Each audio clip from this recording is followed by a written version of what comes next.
दोस्तों, भारत अपनी रक्षा ज़रूरतों के हिसाब से 5वीं पीढ़ी के लड़ाकू विमान जो स्टेल्थ टेक्नोलॉजी से लैस रहते हैं खरीदना चाह रहा था।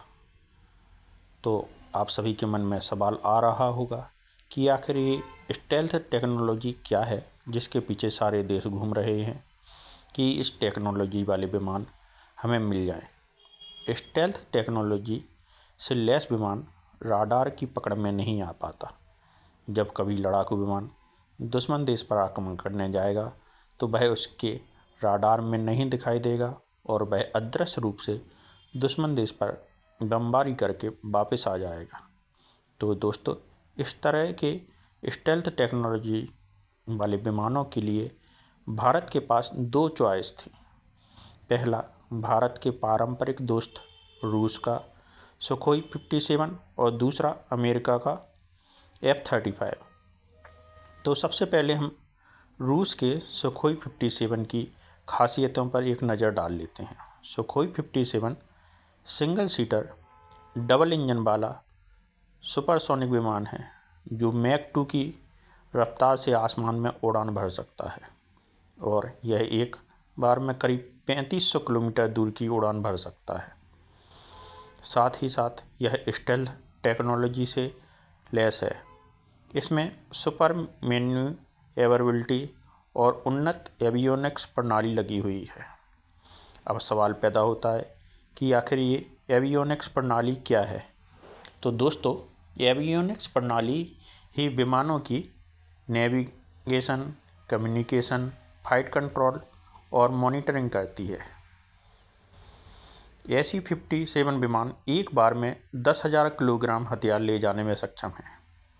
इसमें हवा से हवा में और हवा से ज़मीन पर मार करने वाली मिसाइलें लगी हुई हैं। साथ ही इसमें 30 mm की कैनन गन भी लगी हुई है। इतनी सारी खूबियां होने के बाद भी इसकी कीमत अन्य देशों के स्टेल्थ विमानों से काफ़ी कम है, करीब 40 से 50 मिलियन डॉलर, जबकि F-35 की कीमत 80 मिलियन डॉलर है। रूस के साथ भारत भी पहले सुखोई 57 के निर्माण में जो प्रोजेक्ट था उसमें पार्टनर था, लेकिन इसकी बढ़ती लागत और समय के कारण भारत इस प्रोजेक्ट से अलग हो गया था। रूस ने अब फिर से भारत को Su-57 खरीदने का ऑफर दिया है। रूस ने अभी हाल में ही भारत सरकार को एक रिपोर्ट सौंपी है कि भारत का HAL जो कि नासिक में स्थित है, पहले से ही Su-57 स्टेल्थ फाइटर जेट बनाने की 50% क्षमता रखता है। अब बात करते हैं अमेरिकी F-35 की। भारत इसको खरीदने से पीछे हट रहा है क्योंकि एक तो यह बहुत अधिक महंगा है, दूसरा इसका रखरखाव भी बहुत अधिक खर्चीला है, तीसरा इसकी जो टेक्नोलॉजी और सोर्स कोड है वह भी अमेरिकी कंपनी भारत को देने से इनकार कर रही है, जिससे भारत इसका निर्माण कभी भी भारत में नहीं कर पाएगा, जिससे भारत का मेक इन इंडिया विजन भी प्रभावित होगा।